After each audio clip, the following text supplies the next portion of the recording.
two, one, two, three.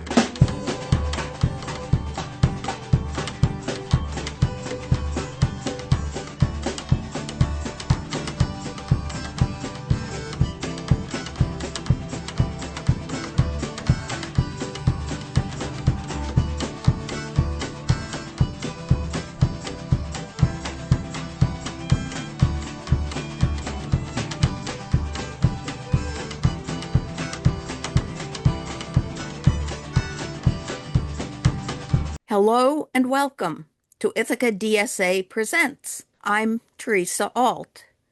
I'm here today with Enrique Gonzalez-Conty. He's a professor of Spanish at Ithaca College and also a member of the CUSLAR board and quite active with CUSLAR. And we will talk about that and what CUSLAR stands for. Is a professor at Georgia Tech, but also a filmmaker, and he made the film that CUSLAR will be showing. Enrique Gonzalez-Conty, tell us about CUSLAR and an upcoming event.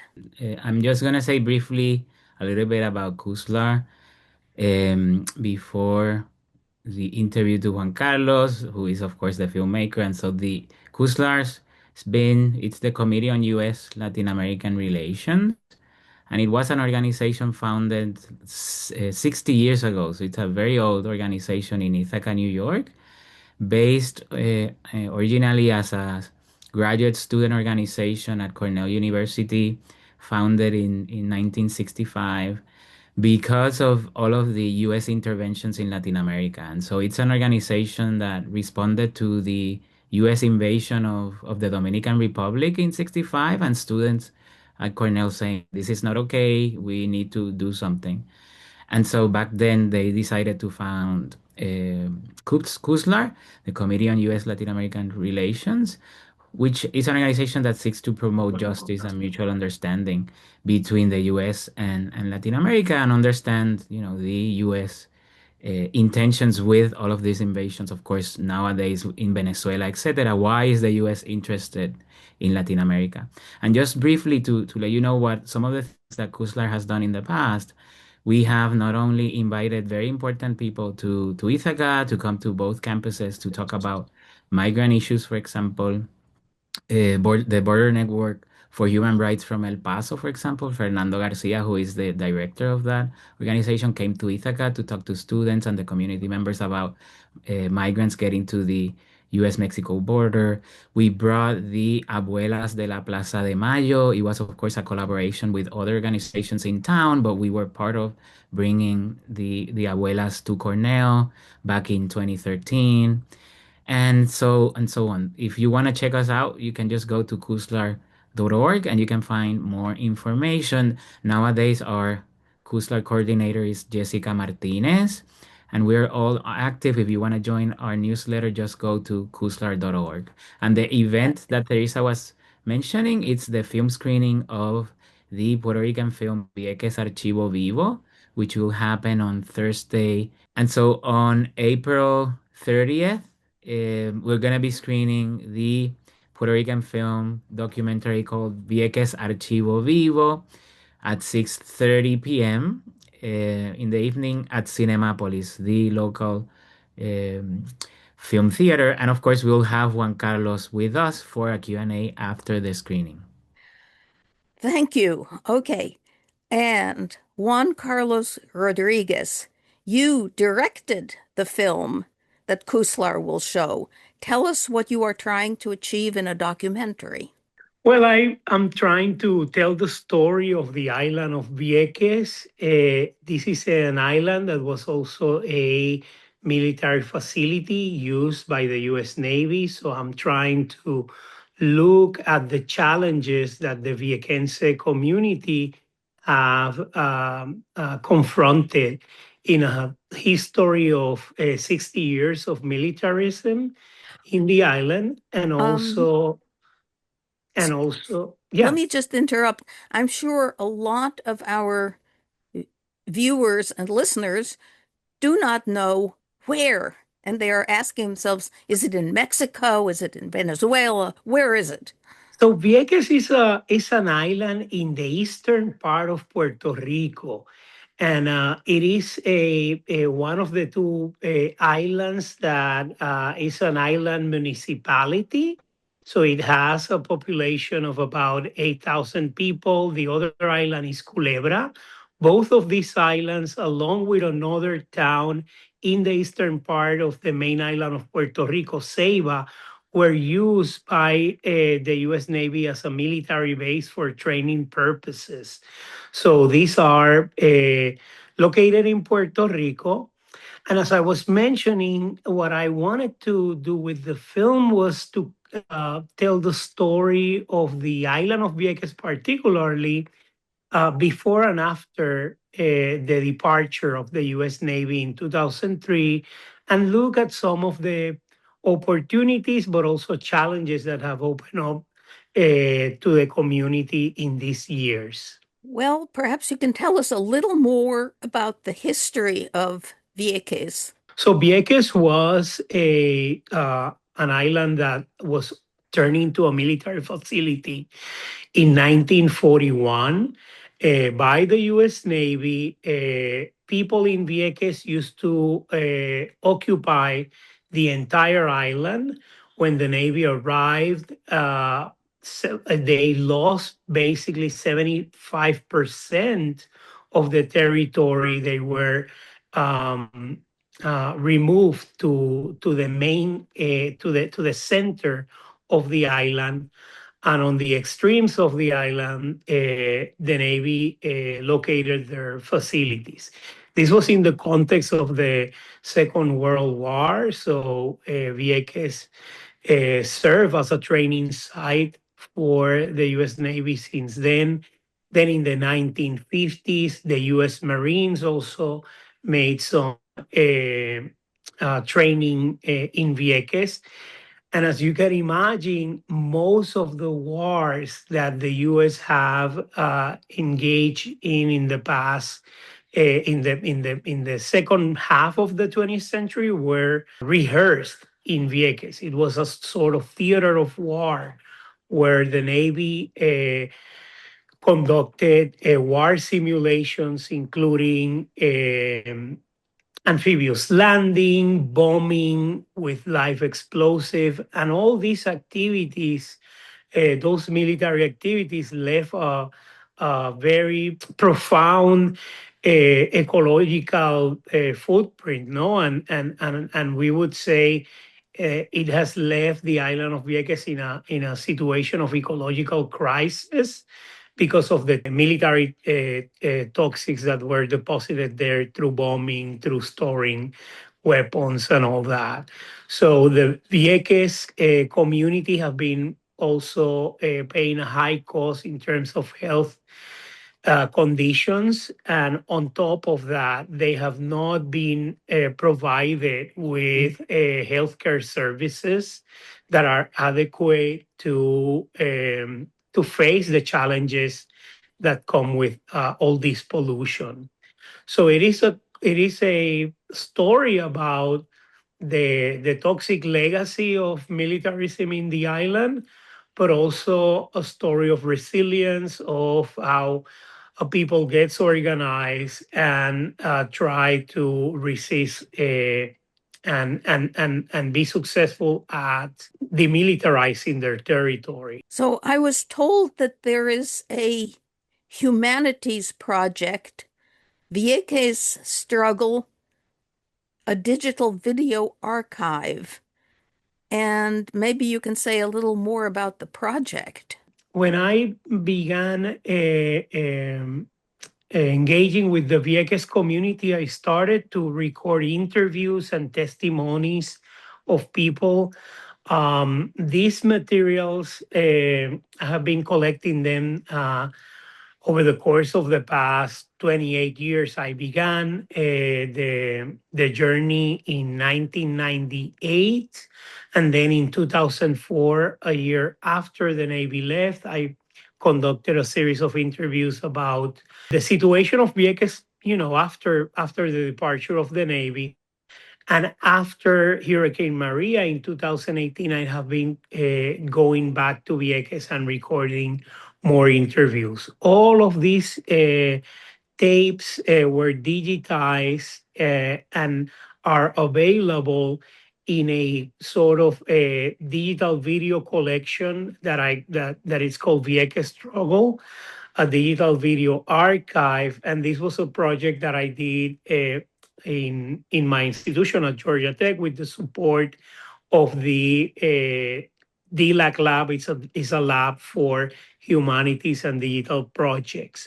So people visiting this collection will have access to all the interviews that I have conducted in Vieques. They can explore aspects of the history of Vieques from the resistance movements back in the 1970s to the challenges of the departure of the Navy after 2003, the arrival of fish and wildlife as well.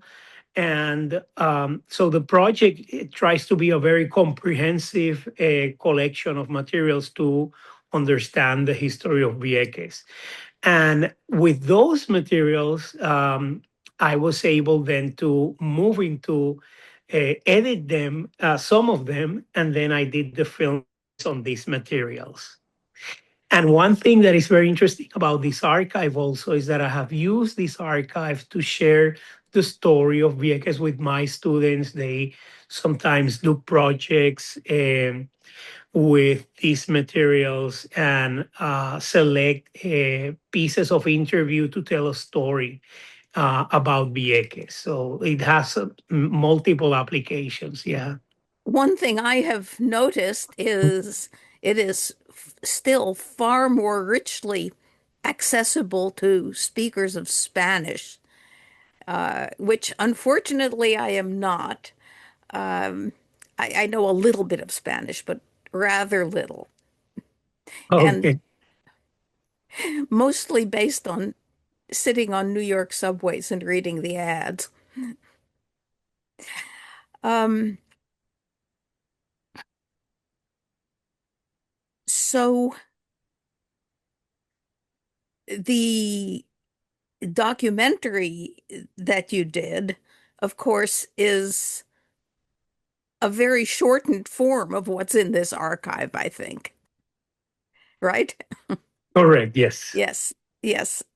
Okay.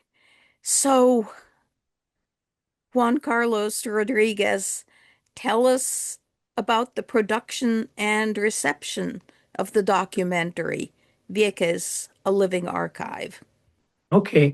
So I began in 1998 wanting to do a documentary about Puerto Rico and the year of 1998. At the time, we were facing two situations in Puerto Rico. First, the 100 years commemoration of the invasion of the U.S. Of Puerto Rico, of the invasion of Puerto Rico by the U.S.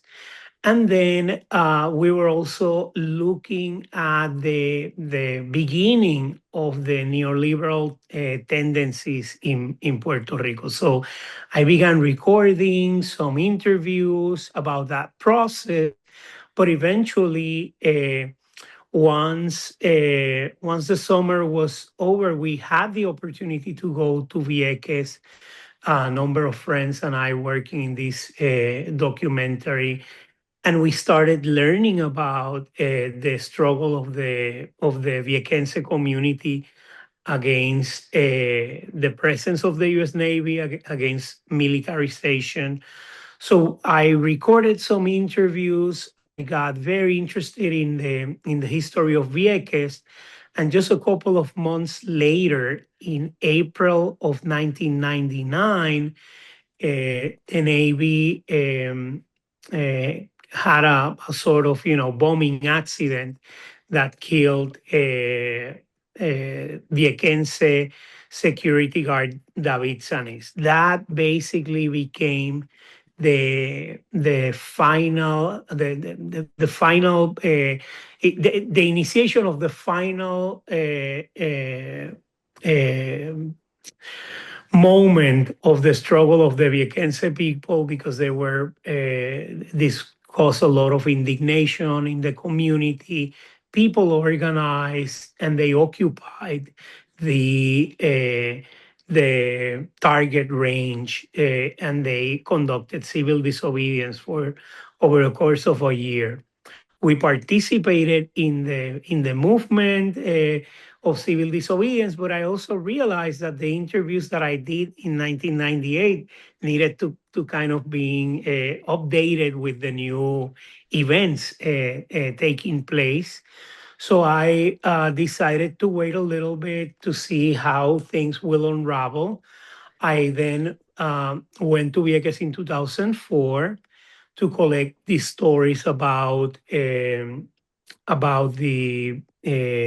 departure of the Navy, and then again in 2018 after Maria. So the film is basically the history of these the story of these three journeys in 1998, 2004, and 2018, and what I have been learning throughout this journey. For the production, most of the images come from the archive, but we also had to do a sort of we have to build some B-roll and materials to look at the Vieques of today and kind of mix the images of the past and the images of the present.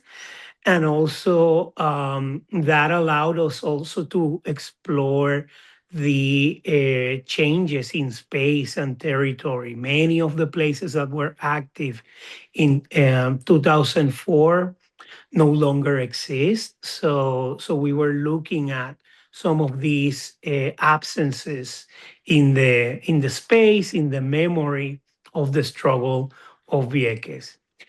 And in terms of the reception, well, one of the ideas also was to, before talking about the reception, I think it's important to mention this about the archive and why a living archive. The archive becomes a character in the film. It becomes also a sort of performance. People begin to share new aspects of the story by sharing with me some of their collections. So the archive becomes a living opportunity for dialogue, for conversation. And I think that's how we got into this idea of the living archive. And also the story is about returning this archive to Viequenses, bringing back these memories to the island. And the reception has been particularly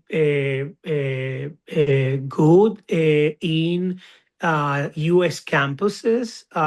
It has also been shown in a couple of festivals. Some of them, like it was the case of the Philadelphia Arts and Latino Film Fest. It was very interesting because it took place in a Puerto Rican organization in Philadelphia. So people from the diaspora had access to the story. And it has been so far very well received. The first screening of the film was in Vieques, and the community gave the blessing, and I'm very happy about that. It sounds like your involvement with the Vieques community has continued, but perhaps you could say a little more about that. Yes, so over the course of the years, I have been participating in projects involving Vieques, not only through my classroom, but also in collaboration with a number of organizations in Vieques. Some of my classes have done, I have done some collaborations with the Viequense Women Alliance. That was very interesting. Our students had the opportunity to interview some members of this organization and learn more about their projects. I have also been active with the Vieques Historical Archive. We have done some collaborations together as well. And in recent years, I have also collaborated with the Vieques Human Rights and Film Festival, Film and Human Rights Festival. And I was able to exhibit the film there. I returned this year as a juror for the festival, and I also offered a workshop to the community. It was a listening session where community members shared potential stories that could be produced in film and audiovisual media in the future. So I'm trying to support the community of Vieques. I'm also located in Atlanta, so I come from the diaspora, the Puerto Rican diaspora. So trying to be a sort of a connection between the people of Vieques and the diaspora and the communities interested in demilitarization in the U.S. And it's been very productive, the conversation. Recently, I also did a screening of the film at Georgia Tech, and I brought three visitors, three leaders from the Vieques community, young people that are active in their organizations, and we conducted a panel on these organizations. And what I have to say, Theresa, is that all of these comes with a lot of learning for me. I consider that Vieques has been a great life lesson, and it continues to be that way. So, do you have plans for the future, Juan Carlos Rodriguez? Yes, I have also a collection of photographs that I would like to organize and then perhaps produce a book, particularly on the experience of the civil disobedience camps, this movement that occupied the target range, and we serve as human shields in order to stop the bombing and the training, the military training. So in the future, I would like to look at those pictures, maybe write an essay along with the pictures, and provide some reflections on war and memory in the 20th century. What we found, when I look at this collection, is that we found a lot of military discarded equipment. So it is a landscape that is very dystopian, very kind of dark on some moments, but also full of life because people occupy this space, and also we're trying to understand this territorial occupation as a sort of possibility for Puerto Ricans to inhabit their space. And as we move into the 21st century, with all the aggressive, occupation of the Puerto Rican landscape by Airbnbs, by hotels, by tourism, I think this story of the civil disobedience camps raises questions about territorial autonomy. How can we claim the land, and how can we think about a Puerto Rico for Puerto Ricans and for all the communities that enrich us in the island and in the diaspora? I think we might have forgotten to mention the fact that there are some concerns about the remilitarization of Puerto Rico in this year due to the aggressive politics of the current administration against Venezuela and other places. Enrique Gonzalez-Conty, I'd like to ask you to quickly do two things. One is just to remind Americans of what the legal status of Puerto Rico and Puerto Ricans is. People are sometimes very confused about that. And the other will be to remind us of the upcoming event.